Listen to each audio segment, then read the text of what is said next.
Hello everyone, I am Dr. Prateek Bhatnagar. I am Director of Cardiac Surgery at Care Hospital, Banjara Hills in Hyderabad. Today I have a very distinguished and well-known cardiologist, Dr. Surya. He is the unit head of cardiology at Care Hospital, Banjara Hills in Hyderabad. So nice to have him here, and both of us today on the occasion of World Heart Day, which is coming up on the 29th September. We'd like to discuss something about the heart, which is good and interesting and exciting for everyone. Hello, Dr. Surya, how are you? Fine, sir. So, Dr. Surya, can you please tell me that in the last couple of years or maybe in 2021, what are the good, interesting new things that have happened? I know you are a great interventional cardiologist. What new good things have come up in interventional cardiology whose benefit can be taken up by the patients and which you as a interventional cardiologist can pass on to your patient? The public would like to know. Exactly. Thank you, Dr. Bhatnagar. I am very happy to be associated with the senior most cardiothoracic surgeon in the country. And you see, there are two sets of population. One is a very young man, other is a very old man, a geriatric population. Both of them usually they don't want invasive procedures. So always we need surgeon. There is no doubt. In certain cases, surgery is surgery. We cannot avoid. But these set of patients usually they need something minimally invasive. So at the same time, because of their food habits, their genetic nature, their lack of exercise, their hyperlipidemia, their diabetes, their smoking, the scenario has changed. We see in India, in young people, very bad disease. That means a diffuse disease, calcific disease, triple vessel disease. This is a very calcific of the Indian population. So at the same time, if they don't want surgery, what to do? So this is a dilemma previously when before I think a couple of years back all these cases used to go for surgeon, which is a difficult task for a surgeon also. They have to do endarterectomy and do multiple grafting, and surgeons like Dr. Bhatnagar used to give a lot of arterial grafts for these people. But it's a cumbersome job for patient feels, okay, I don't want surgery. So now the cardiologist is in a position because of the technology, mainly technology, the industry. We should thank the industry from all over the world, like many countries, including the India now. There is a lot of indigenous products available from Indian companies also. So with these products, what we are able to do, there are heart blocks. Like heart means it's like a fibrous tissue and calcium. These are the two things in the plaque, in the coronary arteries. Like there are three blood vessels in the heart, left two side, two and right one artery. These three are blocked by very hard calcific blocks. They can produce a heart attack, they can produce angina, that means while walking in the chest pain, and so many complications. So cardiologist is able to approach them with very invasive things like radial procedures. We started long back, not new, but there are more techniques have come even in radial also. We can puncture near the snuff box, very small puncture. We got 4 French sheets, 5 French sheets, very minimal, like it's a needle poke, you can finish the procedures. Like with these slender systems, we can approach the heart, and there are catheters available which can drill the calcium and which can penetrate the 100% blocks, and most of them are from the Japanese companies, but now in India also they are available. And after this we have to break the calcium by some techniques. So nowadays there are balloons which are called work by sonic waves, the intravascular lithotripsy. Like you break the kidney stones, like we break the calcium in the coronaries. By these balloons we can break it. We got rotablator, like there are many advancements in the rotablator. We can just drive the calcium and clear the channels for stenting. These are the support catheters. We can take out the stents and balloons to form distally in the blood vessel in a very tortuous bends. And previously left main means only surgeon, we used to refer to surgeon and do left main stenting. Still some cases of very bad calcium we still prefer surgery, but nowadays with the gadgets and the techniques we can do a left main stenting, we can avoid surgery. There are good follow-up of these patients of the left main stenting also. There are CTOs where I expertise in Japan. These 100% blocks in the arteries can be recanalized without surgical this thing. Of course, we always take the help of the surgeons in particular situations. And there are very good things that even if you do a femoral technique, you can use closer devices. Like you need not make the patient immobilized for 3 days, 2 days like before.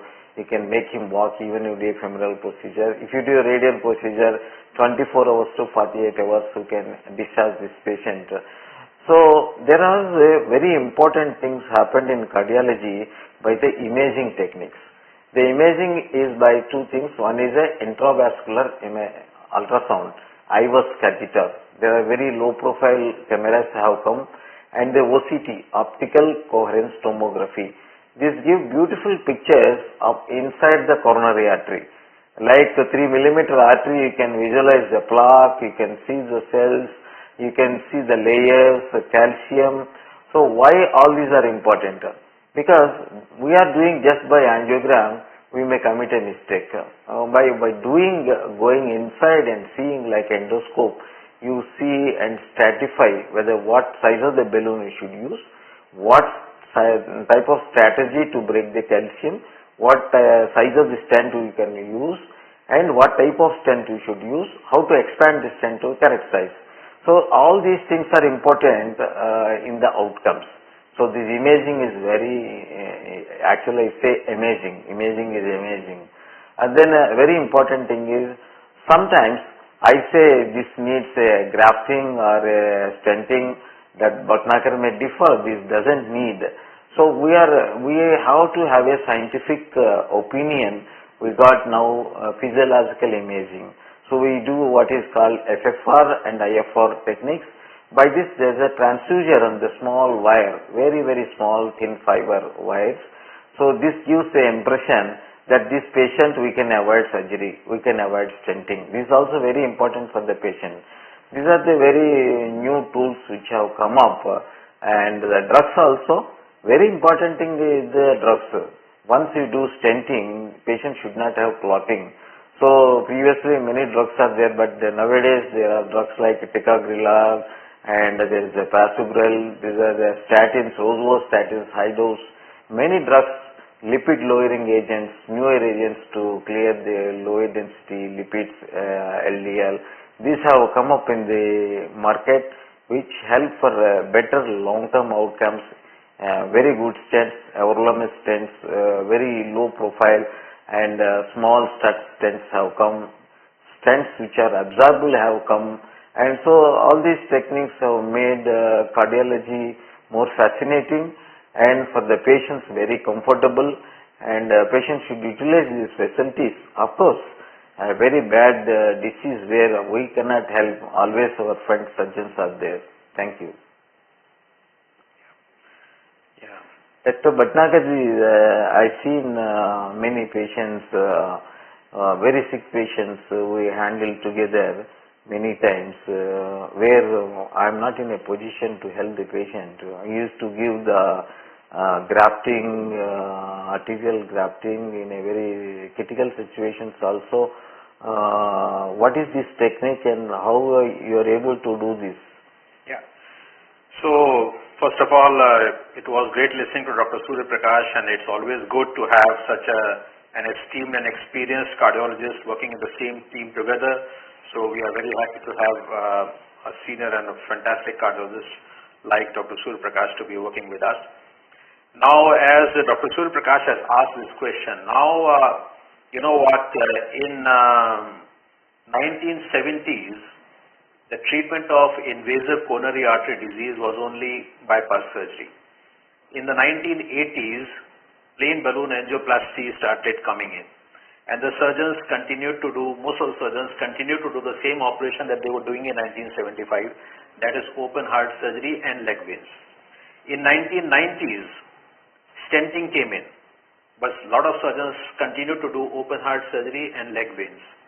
In 2000s, further advancements in stenting as a techniques, as Dr. Surya said now, like OCT and IVUS and all those special techniques to break the calcium and all those things have come up.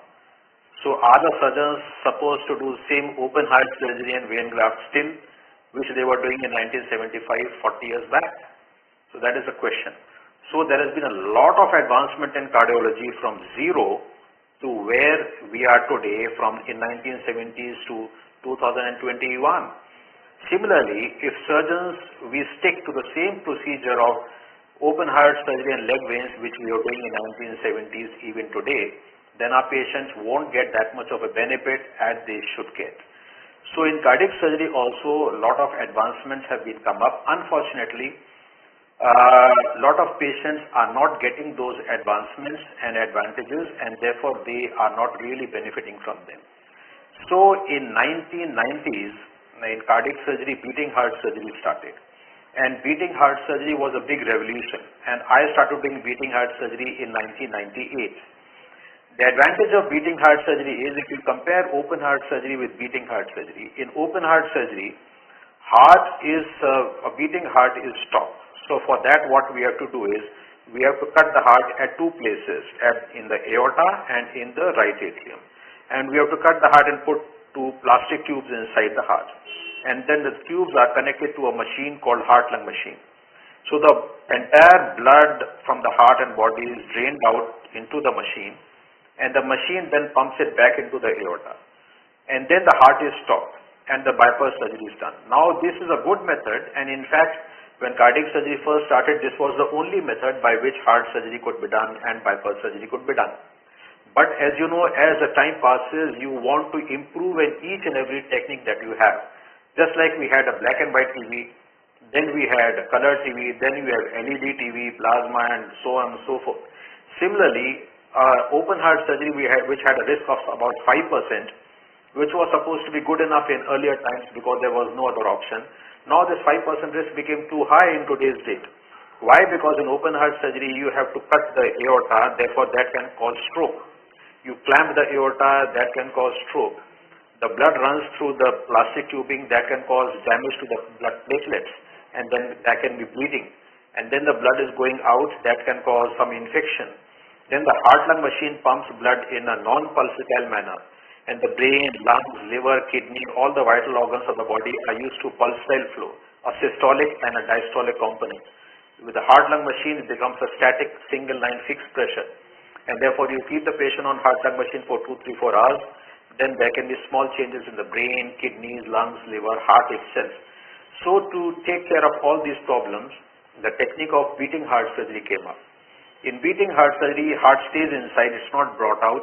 It keeps beating normally. It is neither stopped nor cut. No tubes are put inside. So what happens, we have a special equipment called myocardial stabilizer. So suppose this is a place where we have to create a bypass. Heart is beating like this, we just put it here. So by the gentle suction principle, this 1-inch area of the heart is not moving, and the rest of the heart just keeps pumping normally. Even this area is working but not moving.